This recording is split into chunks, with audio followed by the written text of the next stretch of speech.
بسم اللہ الرحمن الرحیم۔ اگر ابھی تک آپ نے ہمارا چینل سبسکرائب نہیں کیا ہے تو ابھی اور اسی وقت سبسکرائب کر لیں۔ الحمدللہ رب العالمین والصلاة والسلام على اشرف الانبیاء والمرسلین نبینا محمد وعلى آلہ وصحبہ اجمعین، اما بعد۔ اعوذ باللہ السمیع العلیم من الشیطان الرجیم من ہمزہ ونفخہ ونفثہ۔ ان اللہ وملائکتہ یصلون علی النبی یا ایھا الذین آمنوا صلوا علیہ وسلموا تسلیما۔ رب اشرح لي صدري ويسر لي امري واحلل عقدة من لساني يفقهوا قولي اللهم انفعنا بما علمتنا وعلمنا ما ينفعنا وزدنا علما اللهم امين يا رب العالمين۔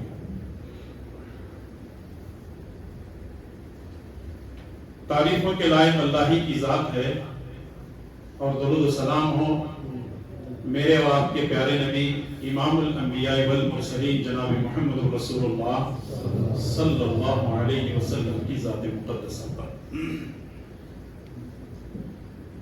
قابل قدر بزرگوں، نوجوان دوستوں، پردہ نشین خواتین اسلام، مائی اور بہنیں، پچھلے درس میں فضائل درود کے متعلق کچھ اہم باتیں قرآن و حدیث کی روشنی میں آپ کی خدمت میں پیش کی جا چکی ہیں، جس میں رسول اللہ صلی اللہ علیہ وسلم پر درود شریف بھیجنے کے کیا فائدے ہیں، اور جو لوگ رسول اللہ صلی اللہ علیہ وسلم پر درود نہیں بھیجتے ہیں، صلاۃ و سلام نہیں بھیجتے ہیں، ان کے لیے کیا کیا وعیدیں احادیث میں موجود ہیں، وہ تمام باتیں آپ کی خدمت میں پیش کی جا چکی ہیں۔ آج کے اس درس میں انشاءاللہ تعالی ہم یہ جاننے کی کوشش کریں گے، ہم جو درود پڑھتے ہیں کیا رسول اللہ صلی اللہ علیہ وسلم کو پہنچتا ہے؟ پہلا سوال۔ دوسرا یہ ہے کہ کن کن مقامات پر رسول اللہ صلی اللہ علیہ وسلم پر درود بھیجنا ہے، اور تیسرا یہ ہے کہ کون سے ایسے صیغے ہیں، کون سے ایسے جملے یا الفاظ ہیں جن کے ذریعے سے ہم رسول اللہ صلی اللہ علیہ وسلم پر صلاۃ و سلام درود بھیج سکتے ہیں۔ اور آخر میں ہم یہ جاننے کی بھی کوشش کریں گے، جو درود مارکیٹ میں گھوم رہے ہیں آیا کہاں تک وہ صحیح ہیں، اور ایک اہم مسئلے کی وضاحت انشاءاللہ تعالی آخر میں ہوگی۔ اللہ سے دعا کریں کہ رب العالمین مجھے اور آپ تمام کو اور ہر مسلمان کو پیارے نبی صلی اللہ علیہ وسلم پر ہمیشہ درود بھیجتے رہنے کی توفیق نصیب فرمائے، آمین یا رب العالمین۔ تین حدیثیں میں آپ کی خدمت میں پیش کروں گا کہ رسول اللہ صلی اللہ علیہ وسلم کے لیے جو بھی مسلمان مرد اور عورت درود شریف پڑھتے ہیں، بھیجتے ہیں یا اس کا اہتمام کرتے ہیں، اللہ تبارک و تعالی رسول اللہ صلی اللہ علیہ وسلم کو ہمارا درود پہنچاتا ہے۔ اس کے لیے کیا انتظام کیا گیا ہے؟ آئیے تین حدیثیں آپ کے سامنے پیش کی جائیں گی۔ پہلی حدیث ہے سنن نسائی کے حوالے سے، صحیح الجامع میں شیخ البانی رحمۃ اللہ علیہ نے اس حدیث کو صحیح کہا ہے۔ عن عبد اللہ رضی اللہ تعالی عنہ قال قال رسول اللہ صلی اللہ علیہ وسلم ان للہ ملائکۃ سیاحین فی الارض یبلغنی من امتی السلام۔ عبداللہ بن مسعود فرماتے ہیں کہ رسول اللہ صلی اللہ علیہ وسلم نے فرمایا، ان للہ ملائکہ، اللہ تعالیٰ کے کچھ خاص فرشتے ہیں، سیاحین فی الارض، جو زمین میں گھومتے رہتے ہیں۔ اللہ تعالیٰ کی رحمت کے کچھ فرشتے ہیں جو زمین پر گھومتے رہتے ہیں، یبلغنی من امتی السلام، میری امت میں جو شخص بھی سلام درود و سلام پڑھتا ہے وہ فرشتے مجھ تک پہنچا دیتے ہیں۔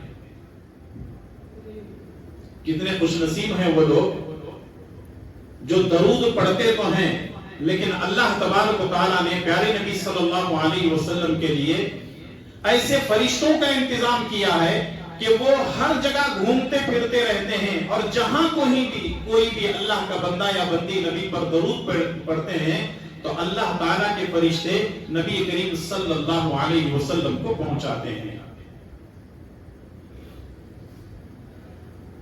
دوسری حدیث ہے، یہ بھی صحیح الجامع میں ہے،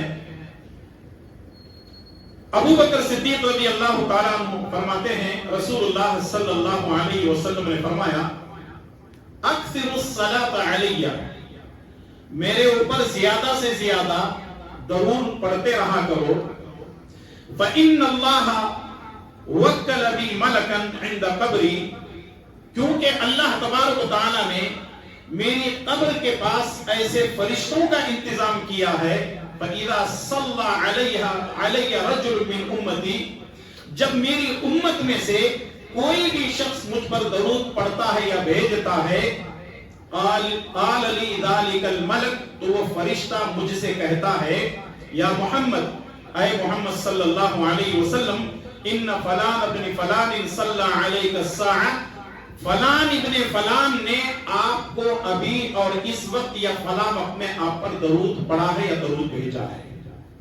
اللہ اکبر، اللہ تبارک و تعالیٰ نے فرشتوں کا انتظام کیا ہے کہ جو کوئی بھی بندہ رسول اللہ صلی اللہ علیہ وسلم پر درود پڑھتا ہے، اللہ تبارک و تعالیٰ کا وہ فرشتہ نبی صلی اللہ علیہ وسلم سے کہتا ہے کہ اے محمد صلی اللہ علیہ وسلم، فلان ابن فلان نے آپ پر درود پڑھا ہے یا درود بھیجا ہے۔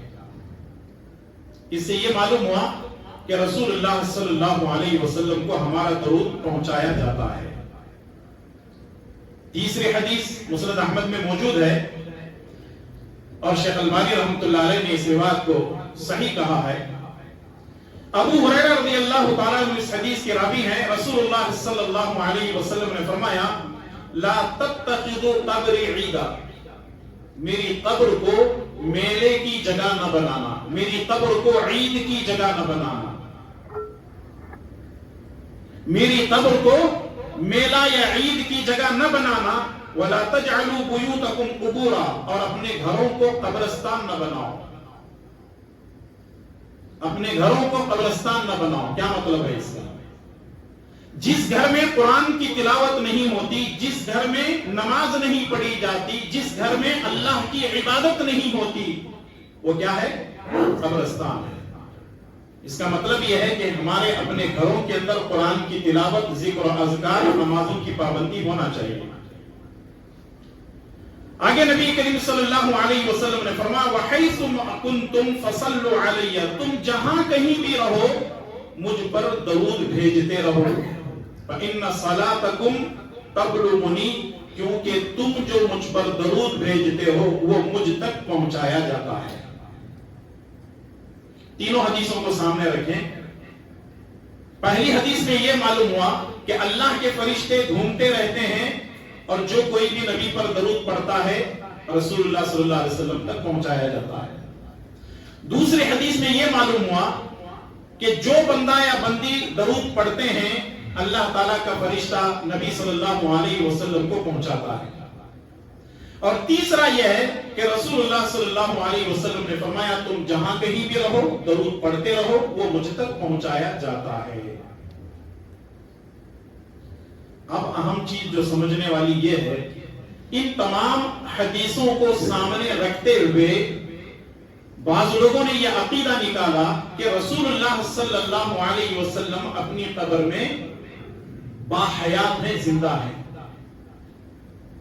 ایک ایسا اختلافی مسئلہ ہے جو سالوں سے اہل سنت والجماعت اور صوفیوں کے درمیان چلا آ رہا ہے۔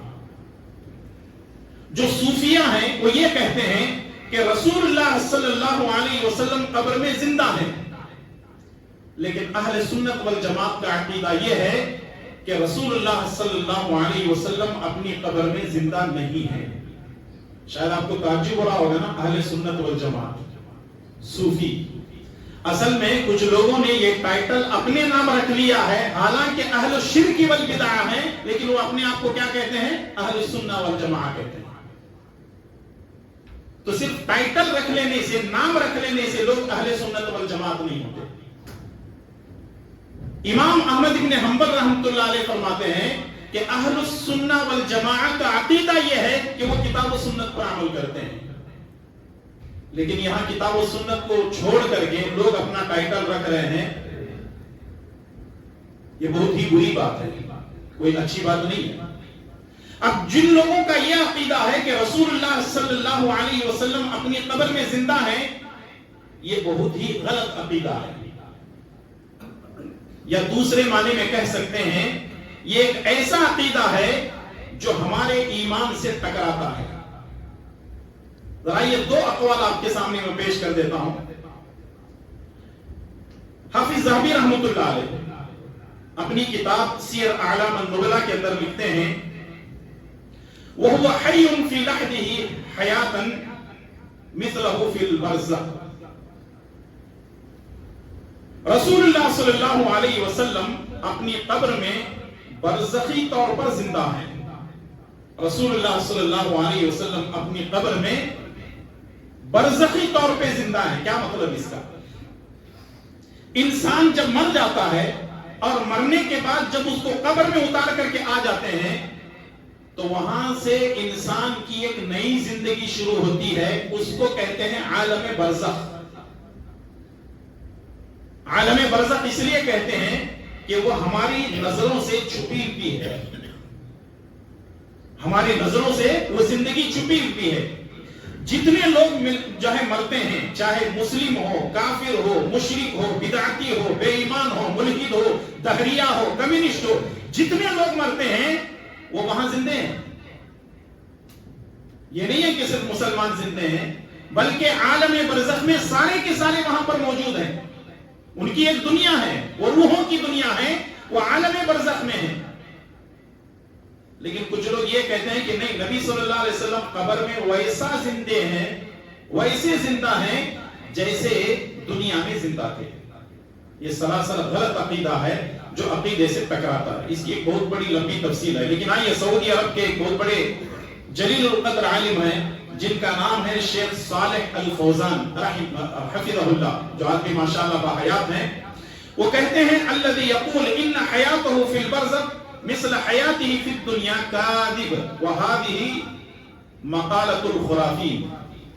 شیخ کہتے ہیں ان حیاته في البرزخ، اگر کوئی آدمی یہ کہتا ہے کہ رسول اللہ صلی اللہ علیہ وسلم کی زندگی برزخ میں ویسے ہے جیسے دنیا میں تھی، کاذبہ، یہ جھوٹی بات ہے۔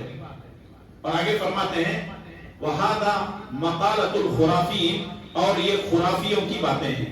اس سے یہ بات معلوم ہوتی ہے، بہت سارے دلائل دیے جا سکتے ہیں، وقت کم ہوتا ہے اور آپ کو کم وقت میں زیادہ باتیں پیش کرنی ہوتی ہیں، اس لیے دو دلائل میں سمجھتا ہوں کہ کافی ہے۔ یہ عقیدہ جان لیں کہ ہماری جتنی ایکٹیویٹی ہے، خاص کر کے درود کے تعلق سے، اللہ تعالیٰ فرشتوں کے ذریعے سے نبی کریم صلی اللہ علیہ وسلم کو پہنچاتا ہے، اس میں کوئی شک نہیں ہے۔ رسول اللہ صلی اللہ علیہ وسلم ہی نہیں بلکہ سارے کے سارے جو مر جاتے ہیں وہ برزخی زندگی میں ان کی ایک الگ زندگی ہے، وہاں زندہ ہے، اس میں کوئی شک نہیں۔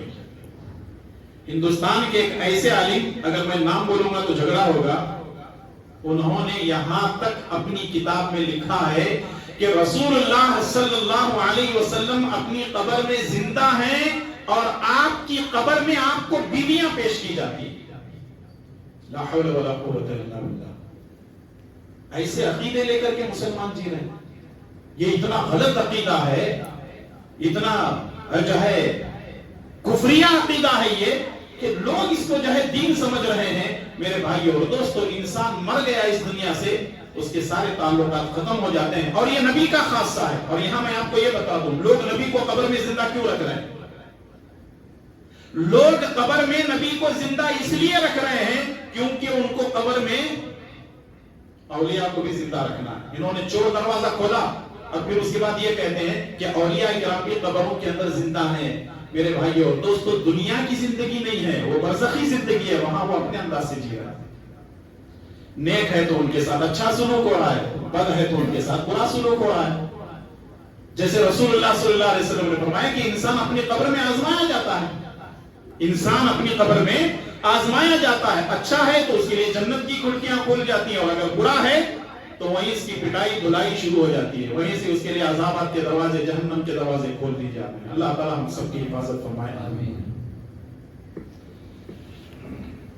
مقامات درود و سلام، یعنی کن کن جگہوں پر ہم درود و سلام بھیج سکتے ہیں. پہلی بات تو یہ ہے کہ درود پڑھنے کے لیے کوئی ٹائمنگ نہیں، کہیں بھی کبھی بھی کسی بھی وقت آپ نبی کریم صلی اللہ علیہ وسلم پر درود بھیج سکتے ہیں. لیکن کچھ ایسے مواقع ہیں جہاں پر رسول اللہ صلی اللہ علیہ وسلم پڑھا کرتے تھے، صحابہ کرام نے سنا اور رسول اللہ صلی اللہ علیہ وسلم نے اپنی امت کو پڑھنے کا حکم دیا. وہ مقامات کون سے ہیں؟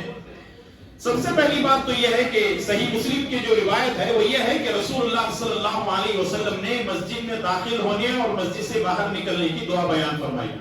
مسجد میں داخل ہونے کی دعا اللہم افتح لی ابواب رحمتک، اور مسجد سے باہر نکلنے کی دعا اللہم انی اسألک من فضلک. ماشاءاللہ سب لوگوں کو دعا یاد ہے. لیکن ایک حدیث جو ہے جو کہ سنن ابن ماجہ کے اندر ہے، شیخ البانی رحمۃ اللہ علیہ نے اس روایت کو صحیح کہا ہے. حضرت فاطمہ بنت محمد صلی اللہ علیہ وسلم، پیارے نبی صلی اللہ علیہ وسلم کی چہیتی بیٹی فاطمہ رضی اللہ تعالیٰ عنہ فرماتی ہیں کان رسول اللہ صلی اللہ علیہ وسلم اذا دخل المسجد، جب نبی صلی اللہ علیہ وسلم مسجد میں داخل ہوتے تو کیا کہتے؟ بسم اللہ والسلام علی رسول اللہ. دیکھیں یہاں جو ہے مسجد میں داخل ہونے کی یہ دعا ہے، یہاں درود پڑھنے کا خود نبی صلی اللہ علیہ وسلم درود پڑھ رہے ہیں. پہلے کیا کہیں گے؟ بسم اللہ والسلام علی رسول اللہ اللہم اغفر لی ذنوبی وافتح لی ابواب رحمتک. دعا وہی اللہم افتح لی ابواب رحمتک آ رہی ہے، لیکن اس میں بسم اللہ ہے اور پھر رسول اللہ صلی اللہ علیہ وسلم پر درود بھی ہے. اور جب نبی صلی اللہ علیہ وسلم مسجد سے باہر نکلتے تو کیا دعا پڑھتے؟ وہی الفاظ بسم اللہ والسلام علی رسول اللہ اللہم اغفر لی ذنوبی وافتح لی ابواب من فضلک وافتح لی ابواب فضلک. تو معلوم کیا ہوا؟ مسجد میں داخل ہونے کے وقت میں بسم اللہ کے ساتھ نبی پر درود پڑھے، پھر اس کے بعد مسجد میں داخل ہونے کی دعا. جب آپ باہر جا رہے ہیں تو بسم اللہ، نبی پر درود، اور پھر اس کے بعد مسجد سے باہر نکلنے کی دعا. رسول اللہ صلی اللہ علیہ وسلم نے خود جو ہے یہ دعا پڑھی ہے. ایک دوسری حدیث یہ ہے رسول اللہ صلی اللہ علیہ وسلم نے جمعہ کے دن کثرت سے درود پڑھنے کی تاکید کی ہے. یعنی جمعہ کا جو دن ہے ایک افضل دن ہے، مبارک دن ہے. اس دن کی اللہ کے نبی صلی اللہ علیہ وسلم نے تعریف بھی کی ہے. رسول اللہ صلی اللہ علیہ وسلم فرماتے ہیں کہ جمعہ کے دن زیادہ سے زیادہ تم میرے اوپر درود پڑھو. اور یہ صحیح الجامع کی روایت ہے. اسی طرح ایک تیسری حدیث یہ ہے کہ نماز جنازہ میں رسول اللہ صلی اللہ علیہ وسلم پر درود پڑھنا ہے. جیسا کہ شیخ البانی رحمۃ اللہ علیہ نے اروا کے اندر مسند الشافعی کے حوالے سے ایک بات نقل کی ہے کہ ابو امامہ بن سہل وہ کہتے ہیں کہ رسول اللہ صلی اللہ علیہ وسلم کے ایک صحابی نے ان کو خبر دی اور کہا کہ جب تم نماز جنازہ پڑھو تو سب سے پہلے تکبیر اولیٰ کے بعد سورہ فاتحہ پڑھو، پھر اس کے بعد درود پڑھو، پھر اس کے بعد مرنے والے کے لیے مغفرت کی دعا کرو، پھر اس کے بعد تکبیر کہتے ہوئے دائیں بائیں سلام پھیر دو. تو درود جو پڑھا جاتا ہے درود ابراہیمی جس کو کہتے ہیں وہ نماز جنازہ میں بھی ہے، جیسا کہ رسول اللہ صلی اللہ علیہ وسلم کا طریقہ رہا ہے.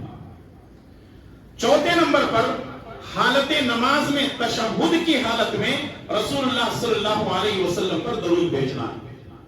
اور یہ ایسا مقام ہے، آپ کو معلوم ہونا چاہیے کہ بعض اہل علم نے یہاں تک کہا ہے کہ جو آدمی التحیات کے بعد درود نہیں پڑھتا اس کی نماز ہی نہیں ہوتی. جو آدمی التحیات کے بعد نماز نہیں جو ہے درود نہیں پڑھتا اس کی نماز ہی نہیں ہوتی. تو اس کا مطلب یہ ہے کہ پڑھنا ضروری ہے، واجبات میں سے ہے. صحیح بخاری کی روایت عبداللہ بن مسعود رضی اللہ تعالیٰ عنہ فرماتے ہیں التفت الینا رسول اللہ صلی اللہ علیہ وسلم فقال ان اللہ هو السلام. ایک مرتبہ رسول اللہ صلی اللہ علیہ وسلم ہماری طرف متوجہ ہوئے اور کہنے لگے ان اللہ هو السلام, اللہ تعالیٰ تو سلام ہے. فَإِذَا صَلَّى أَحَدُكُمْ, اگر کوئی تم میں سے آدمی نماز پڑھے, فَلْيَقُلْ, تو وہ کہے التحیات للہ, التحیات للہ. یہاں بہت سارے لوگ پڑھنے میں غلطی کرتے ہیں, ذرا غور سے سنیں. التحیات پڑھتے ہیں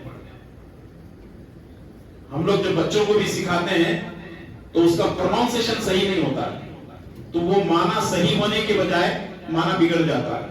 کیسے پڑھیں گے؟ التحیات, التحیات, یا کے اوپر تشدید بھی ہے, زبر بھی ہے, اور تا کے اوپر التحیات, تو دونوں تشدید کے ساتھ ہم پڑھیں گے التحیات للہ والصلوات والطیبات السلام علیک ایھا النبی ورحمۃ اللہ وبرکاتہ.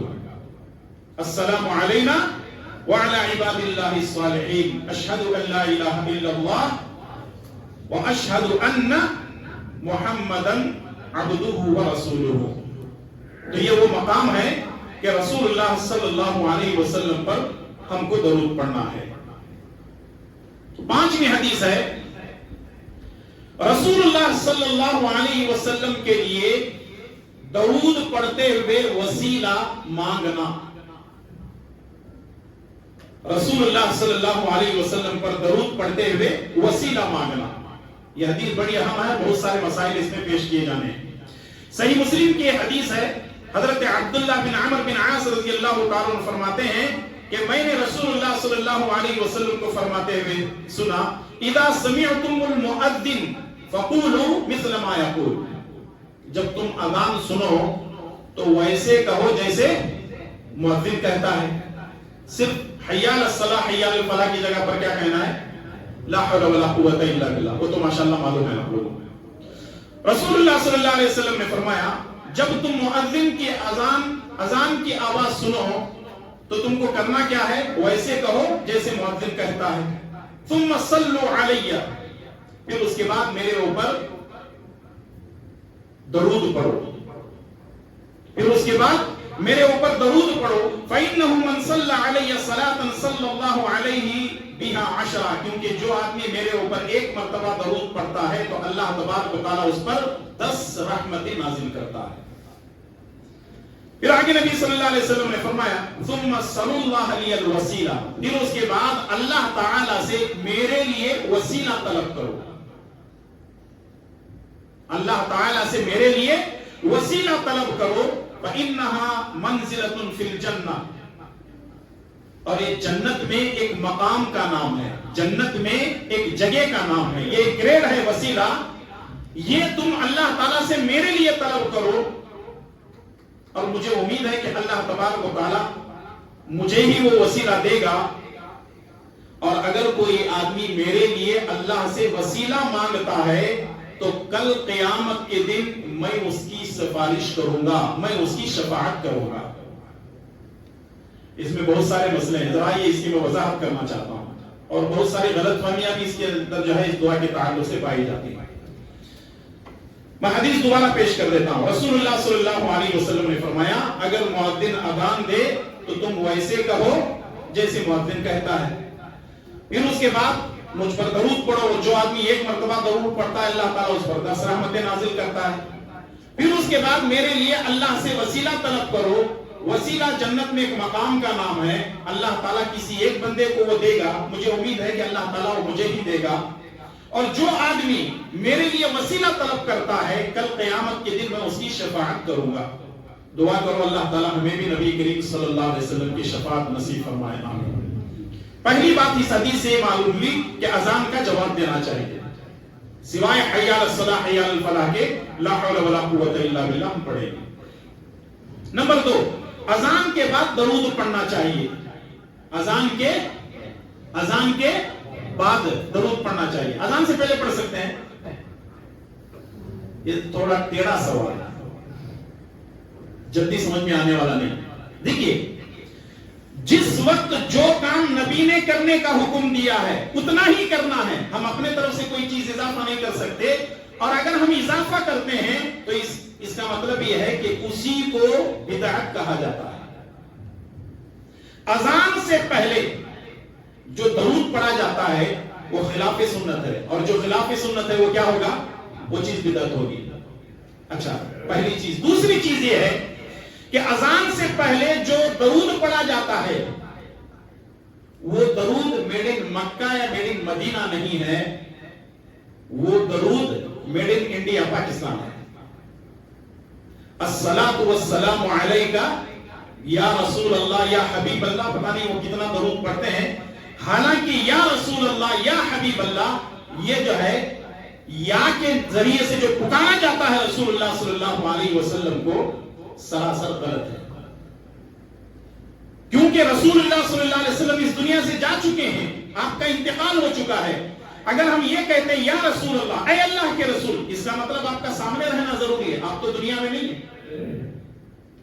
تو یہ بات جان لیجئے کہ رسول اللہ صلی اللہ علیہ وسلم پر درود پڑھنے کا حکم ہے, فضیلت ہے, بے شمار فائدے ہیں, لیکن موقع وہ نہیں ہے جو ہم اذان سے پہلے پڑھ رہے ہیں. اذان کے بعد پڑھیے, کیونکہ رسول اللہ صلی اللہ علیہ وسلم نے فرمایا میرے اوپر اذان کے بعد درود پڑھو.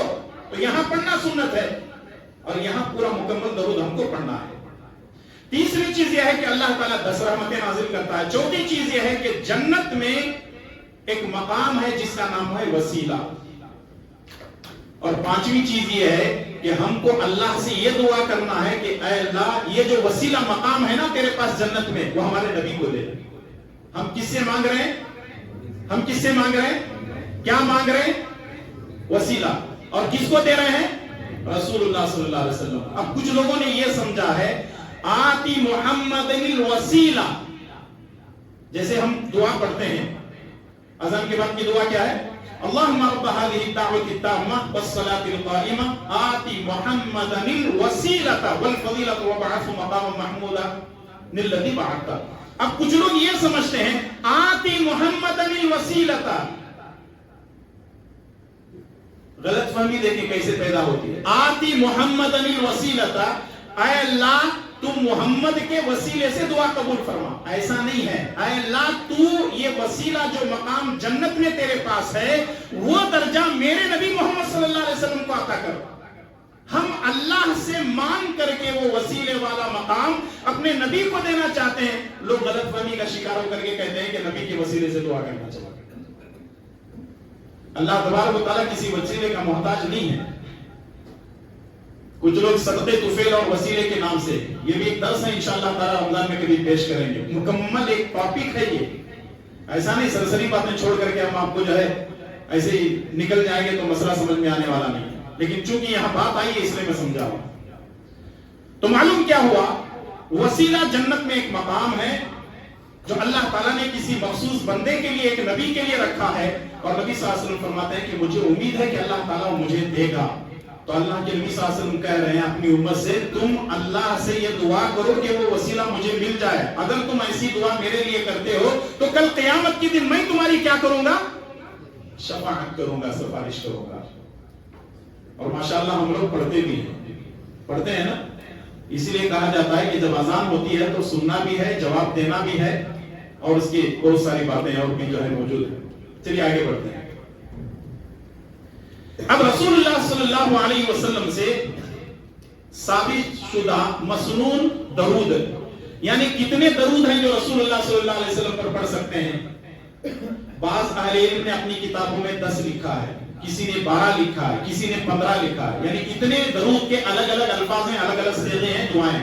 لیکن صرف میں 5 آپ کے سامنے پیش کروں گا, وقت اجازت نہیں دیتا, صرف 5 میں پیش کرنے جا رہا ہوں. پہلا ہے جو مشہور ہے جس کو درود ابراہیمی کہتے ہیں, جتنے لوگ بیٹھے ہیں سب کو یاد ہے انشاءاللہ.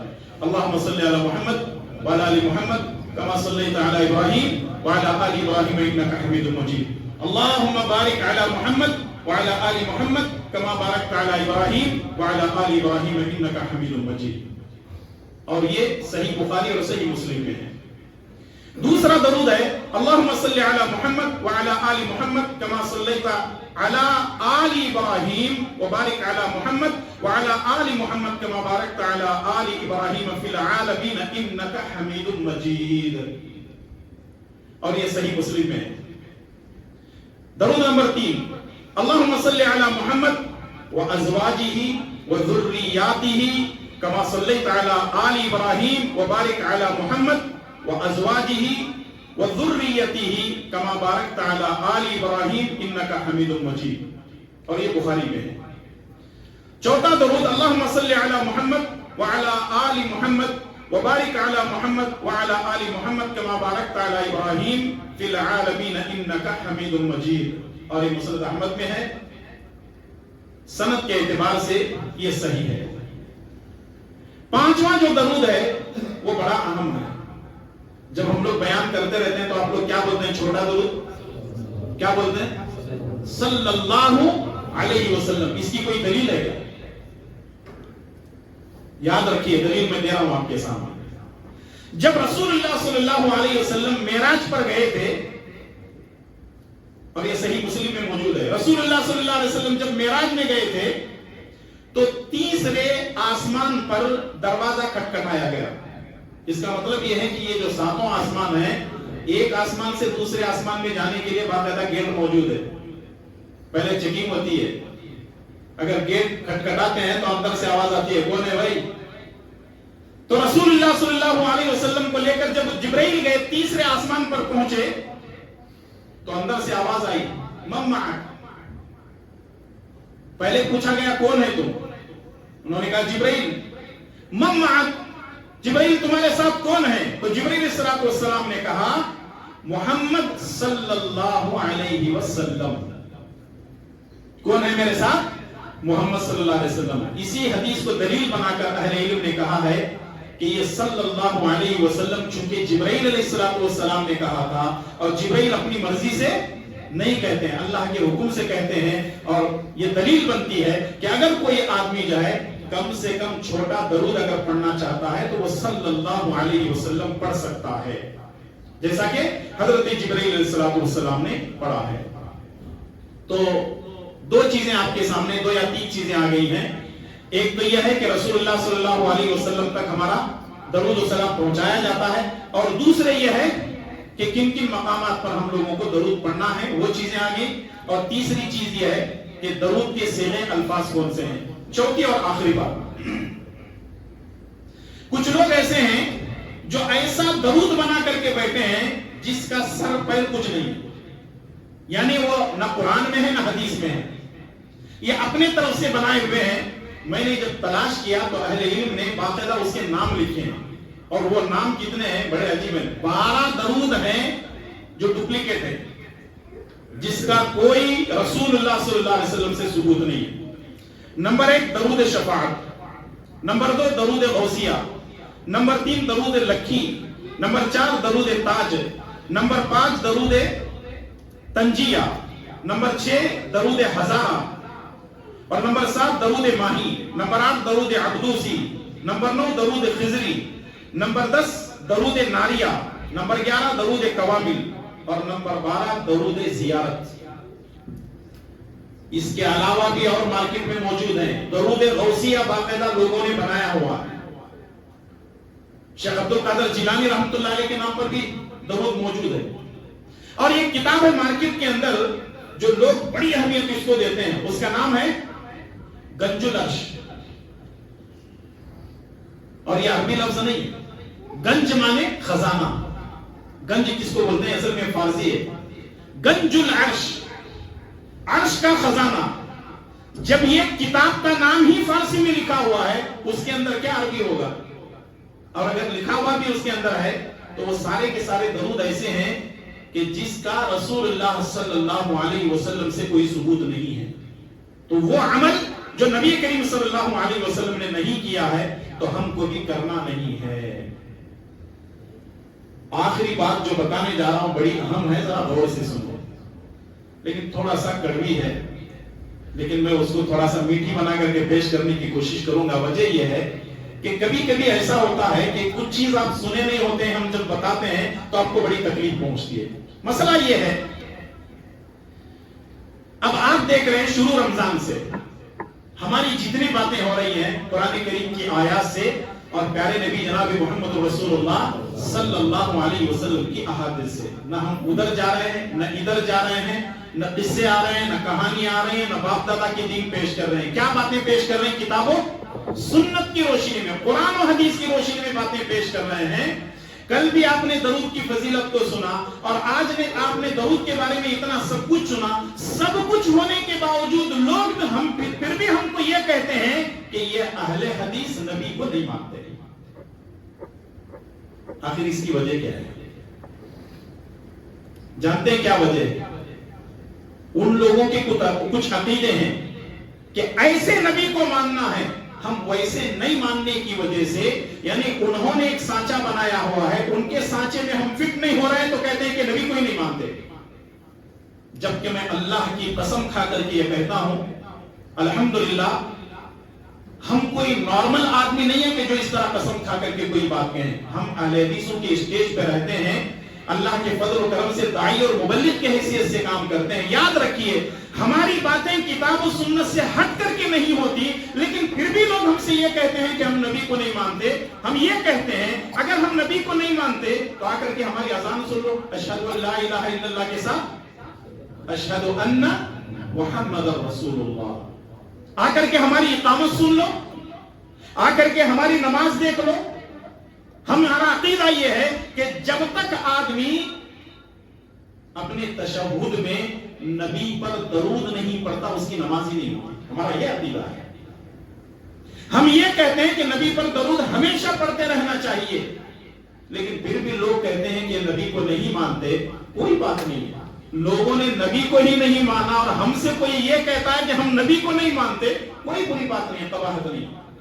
لیکن یاد رکھیے مرنا سب کو ہے، سب کو اللہ کے پاس جانا ہے، وہاں پتا چلے گا کہ کون کتنے پانی میں ہے، کون اللہ کے نبی کو مانتا تھا کون نہیں مانتا تھا۔ یاد رکھیں قصے کہانیاں وہاں یہاں کی باتیں یہ دین نہیں ہے۔ یہ جو علماء سو جو چلاتے ہیں وہ پڑھو یہ پڑھو وہ کرو یہ کرو، لیکن وہ ساری چیزیں بولتے ہیں اس کے اندر نہ قرآن ہوتا ہے نہ حدیث ہوتی ہے۔ اور الحمدللہ ہمارے پاس قرآن اور حدیث ہوتا ہے، اور پیور ہمارے پاس ایسا سونا ہے کہ کوئی آدمی آ کر کے چیک کرے ٹیسٹ کرے، ہم انشاءاللہ تعالیٰ اپنے جو ہے اس میں جو ہے کوالٹی کے اندر کوئی بھی فرق نہیں پائیں گے۔ تو الحمدللہ ثم الحمدللہ ہم کتاب و سنت کے عاملین ہیں۔ اگر آپ ہمارے ان تمام چیزوں سے اتفاق کرتے ہیں تو ہم آپ کو سینے سے لگا لینے کے لیے تیار ہیں۔ بالکل آئیے، ہمیں کوئی اعتراض نہیں۔ آپ نماز کیسی پڑھ رہے ہیں، آپ رفع الیدین کر رہے ہیں کہ نہیں کر رہے ہیں، سینے پہ ہاتھ باندھ رہے ہیں کہ نہیں باندھ رہے ہیں، ہمیں کوئی سروکار نہیں ہے۔ سب سے پہلے اپنا عقیدہ درست کیجئے اور یہ مان کر کے چلیے کہ لا الہ الا اللہ محمد الرسول اللہ، اطاعت اللہ کے علاوہ کسی کی نہیں، عبادت اللہ کے علاوہ کسی کی نہیں، اور اطاعت محمد الرسول اللہ صلی اللہ علیہ وسلم کے علاوہ کسی کی نہیں۔ اگر یہ دو مان کر کے چلتے ہیں، کتاب و سنت پہ عمل کرتے ہیں، تو انشاءاللہ تعالیٰ کبھی آپ گمراہ نہیں ہو سکتے۔ رسول اللہ صلی اللہ علیہ وسلم کا فرمان ہے ترکت فیکم امرین لن تضلوا ما تمسکتم بہما کتاب اللہ و سنتی، میں دو چیزیں چھوڑ کر کے جا رہا ہوں، اگر ان دونوں کو تم مضبوطی سے پکڑو گے تو کبھی گمراہ نہیں ہو سکتے۔ ایک ہے اللہ کی کتاب اور دوسرے ہے پیارے نبی صلی اللہ علیہ وسلم کی سنت۔ شیخ عبد القادر جیلانی رحمۃ اللہ علیہ نے بڑی پیاری بات کہی ہے بنیاد الطالبین کے اندر، وہ لکھتے ہیں کہ اگر کوئی آدمی ایک ہاتھ میں قرآن کو پکڑتا ہے دوسرے ہاتھ میں حدیث کو پکڑتا ہے، اگر کوئی تیسری کتاب لینے کی وہ کوشش کرتا ہے یا تو قرآن کو چھوڑنا پڑے گا یا تو حدیث کو چھوڑنا پڑے گا۔ کتنی بہترین لاجک انہوں نے رکھی ہے۔ تو آج ہم قرآن اور حدیث کو چھوڑ کر کے سمجھ رہے ہیں کہ کامیاب ہو جائیں گے دنیا اور آخرت میں، ایسا نہیں ہو سکتا۔ اللہ تعالیٰ ہم تمام کو پیارے نبی صلی اللہ علیہ وسلم کی پوری جذبے کے ساتھ شوق کے ساتھ اطاعت اور آپ کی اتباع کرنے کی توفیق عطا فرمائے۔ اے اللہ پیارے نبی صلی اللہ علیہ وسلم سے سچی اور پیاری محبت کرنے کی توفیق عطا فرما۔ اے اللہ پیارے نبی صلی اللہ علیہ وسلم پر زیادہ سے زیادہ درود و سلام بھیجنے کی توفیق عطا فرما۔ اے اللہ نبی کریم صلی اللہ علیہ وسلم کی تعلیمات پر اپنی زندگی گزارنے کی توفیق عطا فرما، اور جو ہماری چھوٹی موٹی عبادتیں ہو رہی ہیں اے اللہ ان عبادتوں کو شرف قبولیت عطا فرما۔ ہمیں جو بیمار ہیں ان کو شفا کاملہ عاجلہ عطا فرما، جو پریشان حال ہیں ان کی پریشانیوں کو دور فرما، جب تک ہمیں زندہ رکھ اسلام پر زندہ رکھ اور خاتمہ بالخیر فرما۔ وصلی اللہ علی نبینا محمد وعلی آلہ وصحبہ اجمعین۔ السلام علیکم۔